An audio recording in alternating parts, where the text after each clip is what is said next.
What's up guys, and welcome back for another video. If you're tuning in for the first time, I'm Ashley, and today we're going to be slaying this beautiful relaxed Yaki 360 lace wig. Now she comes courtesy of OMGHerHair, one of my favorite companies to work with, and this is what she looks like straight out of the box. This one is 18 inches, 150% density. It's a natural black, medium-sized cap, and then the lace color is brown. This is what she looks like from the back. She's nice and full, and I was loving everything about her. So I took the wig off to show you guys what she looks like. As I mentioned, there's 360 lace all the way around.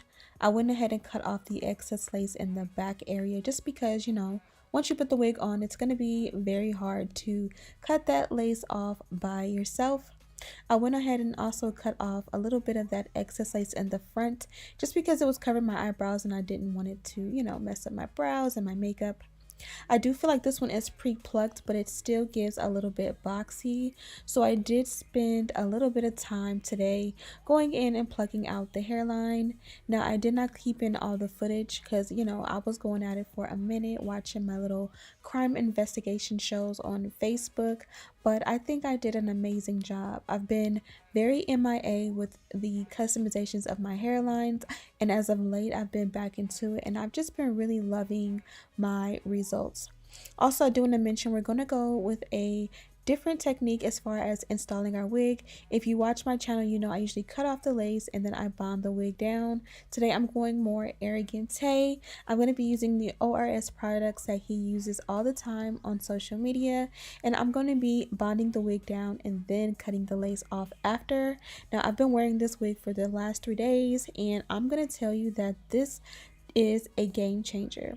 You're gonna see me do this step or this process, and I did struggle because I don't do it this way often, but what I will say is that if you really want your lace to melt and last, especially because you're doing it glueless and you still want it to last like through your showers and your workouts, trust me, this is the way to go.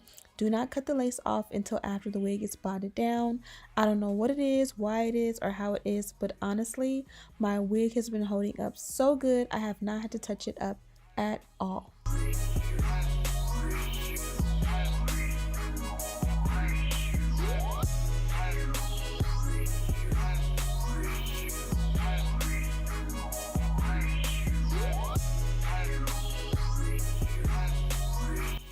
Now we're still going in and customizing. Now I don't like to stay in one spot for too long. I feel like that's how I make the mistake of balding. So I kind of went in and plucked the very front of the hairline in the center, then I worked on the side, and then I worked on the other side, and then I parted it and did behind the baby hair, and then I came back to the front, and then I went a little bit further back even beyond where the baby hair lays and tweezed out a little bit more. I wanted it to be gradient and not too bulky in the front. I definitely got rid of that boxiness, and if you've seen in the pictures in the intro, and you'll also see once I'm done with this wig laid so good and the front looks really natural. So I'm definitely proud of my results. Also, this is a brown lace. I am going to go in and tint the lace to be perfect to my skin tone, but a brown lace obviously works good for brown girls like me. Be sure to get a lace that matches your complexion. So if you are lighter complexion than me, just be certain that when you're going in and purchasing your wig, you don't pick a lace that is for me that will be too dark for you. Hopefully that makes sense. I have this wig linked in the description box, and if there are any sales going on, I'll definitely have those linked there as well. Next up, we're going to tint the lace. I like to go with an affordable foundation, preferably one from the drugstore that I can have handy access to, and look what I did. It's been a few days since I've used this foundation, maybe even a week or two, and it kind of clumped up around the nozzle and it sprayed and it got my face. Luckily, I was able to dab that out, so I wasn't too upset about it, but look at my wall. I didn't even realize until moments later that it actually got all over my white wall as well. Luckily, off camera, I did, I was able to get that out super simple and easy, but I really was like confused as to why it had to be so dramatic, just wanting to get a little bit of that foundation out. With the rest of it that did make it onto the brush, I did buff it onto the inside of the lace. I blow dried that in just so that it would stick to the lace and not transfer onto my forehead or my hair. And as you guys can see, this is an amazing shot of what our work has come to. We've tinted the lace, we've tweezed out the hairline, and I must say we've done an awesome job. Now I cut 2 slits on either side of the center of the lace. I kind of want to work in sections, which you guys know I'm no stranger to, but I'm going to do something different. Although I cut the slits, I'm going to keep the excess lace on until the wig is completely bonded down at each section. I am going with ORS products. I've been using ORS products for years, and I've always liked them, but lately they've come out with a whole new line of products and I've been actually loving them. Of course, I have them linked in the description box. Also, be sure to blow dry on a cool setting. As you guys see, I was using a warm setting and it makes for a weird transfer on the hairline. The hairline definitely looked messy, so I do have to just practice with this technique and I'll get it more and more clean. When it was all said and done, I was able to clean up all the mess that I made, so there definitely wasn't a issue. But just letting you know in advance, always blow dry on a cool setting. It's going to take more time to get the wig completely dry, but it definitely makes a huge difference in how clean the application comes up. Also, I used the gel first and I bonded it down. I didn't feel comfortable, even though it was completely dry, I felt like it wasn't a strong enough hold. So on top of the lace, I went in with that other product that you guys seen, and then I bonded it down again with the blow dryer, and that was a game changer.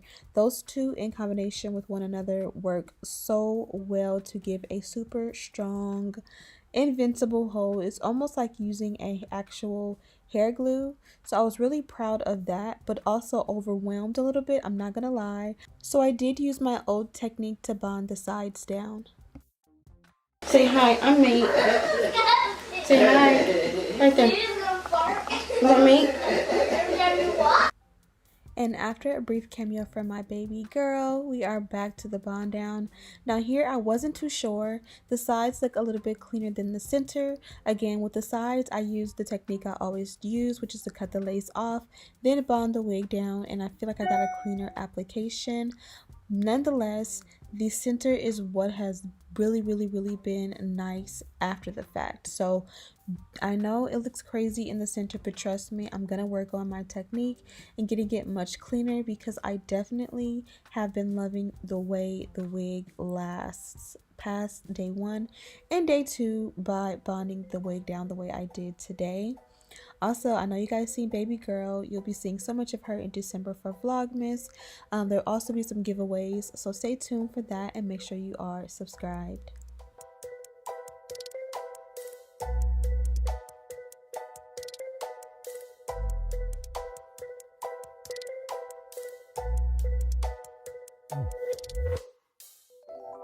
At this point, we've been working on baby hair. I don't care how good the lace looks in the hairline, I gotta have a little something, and that just works with my personality. I love baby hair on my girls. I love baby hair on me.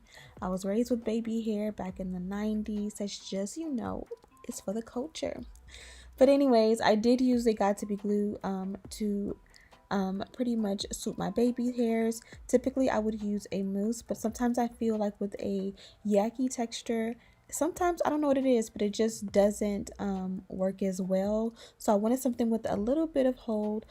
I know you guys can't tell on camera from the editing, but I was a little bit overwhelmed with trying something new. So I really wanted to make sure I used a pretty much edge control that had a little bit of hold in it, just in case me bonding the wig down didn't go well and it was gonna lift. And obviously I didn't put any of this in the center, but you know, that's just an option. Like whenever you don't want to apply your wigs or bond them down the traditional way, when you swoop your baby hairs and you add something like Got to Be glue, when it dries it doubles as an adhesive on its own. So keep that in mind as far as making sure you have a little bit of extra assurance when bonding your wigs down or just styling them.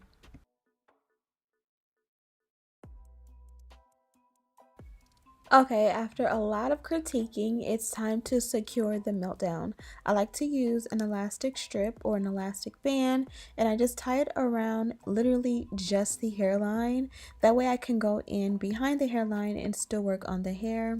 I'm applying a generous amount of heat protectant, and then I went in and silk pressed the hair. Now I know it looks like I'm just running the hot comb or flat iron through the hair, but I did cut out a lot. I did go in sections very detailed, especially around the lace, and I really took my time to straighten the hair out. I really wanted a silk press, but after all the detail I've given you guys with the plucking as well as the baby hair and the install, I kind of felt like, you know, I didn't want you guys to be here forever, so I did speed up on that because of course you guys know how it is to, you know, use your flat iron. And the one I'm using of course is linked in the description box, as well as the electric hot comb. I did also use some wax. I don't know if I cut that out as well, but you guys can see like where it's white. If I go over it with a little bit of wax, it kind of will like blend in and cancel everything out. And then of course we're gonna go with a center part.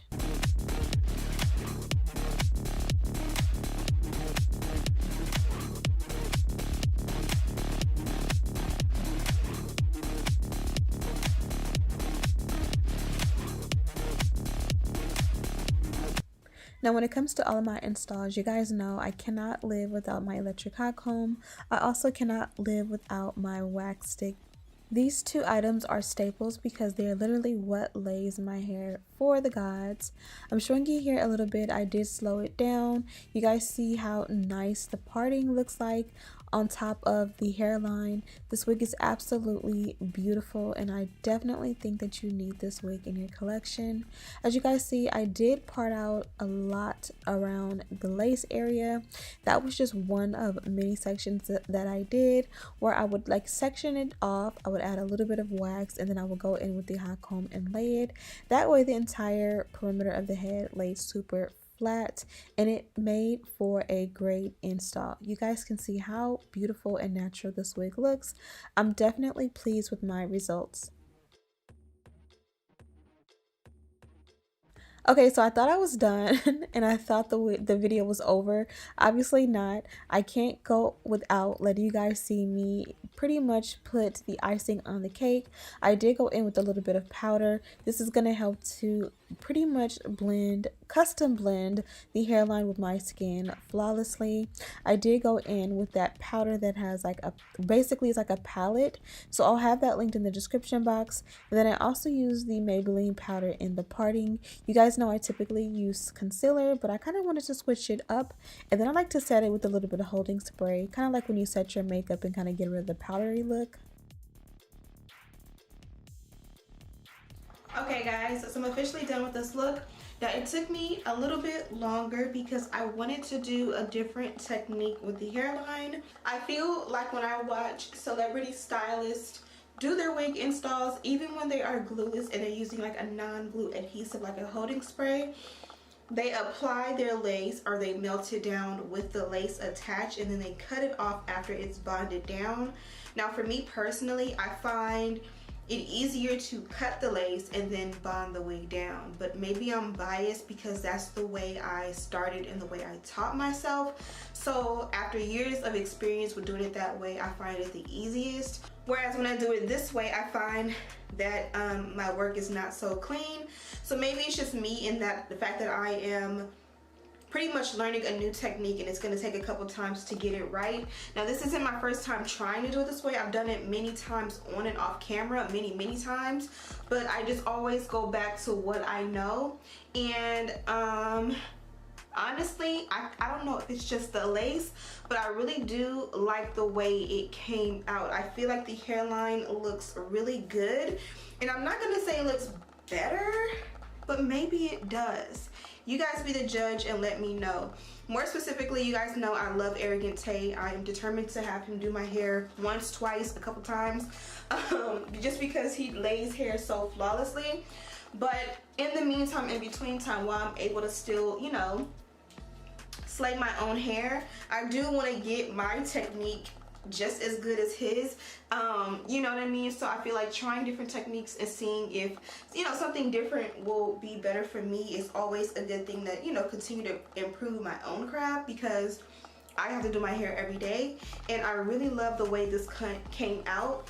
Now you guys know me, I love baby hair, so I wanted, because I was doing a center part where you to be able to get more of a no baby hair vibe from the front center, but it's full baby hair, you know, when I switch it up. So this one does have lace in the center, so I'll be able to do like a small little half up, half down. I can flip it back and do a flip over. I thought about doing some maybe like some cornrows or some twisties. If you notice, the parting is really nice on this one, especially because I did tweeze out the hairline a little bit. So I thought about, you know, doing something fun here, but then I just kept it grown and sexy because I actually have somewhere to go tomorrow, and I'm actually going to leave this wig installed and wear it. So I wanted to make sure that I had, you know, a cute little look. Now as far as the length of the hair, this is a kinky Yaki textured hair, and I wanted it to be Yaki, but I wanted it to be like my hair pressed, like silk pressed, and I think I did a great job. Now it is a more natural texture, length and density, so the vibe is very, you know, everyday girl, very natural, also very low maintenance. And I believe I did show you guys the packaging already, and you guys are pretty familiar with this company. I actually have a wig here. I believe this is a curly bob, a 4x4 12-inch bob. So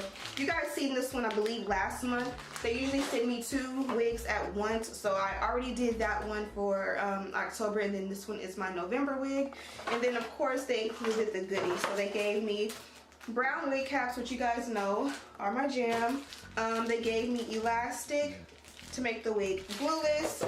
This one already also had the elastic band in it, and of course a rat tail comb. So yeah, I really do like this company, and I absolutely love the lace. But hopefully you guys learned a few things. If you're interested in purchasing this wig, of course it's linked in the description box. If you have to watch like the tweezing part a couple of times to get it, it's very simple. Thank you guys so much for watching. Don't forget to check out OMGHerHair. Link to this wig is in the description box. And as always, I'll see you in the next one. Smooches!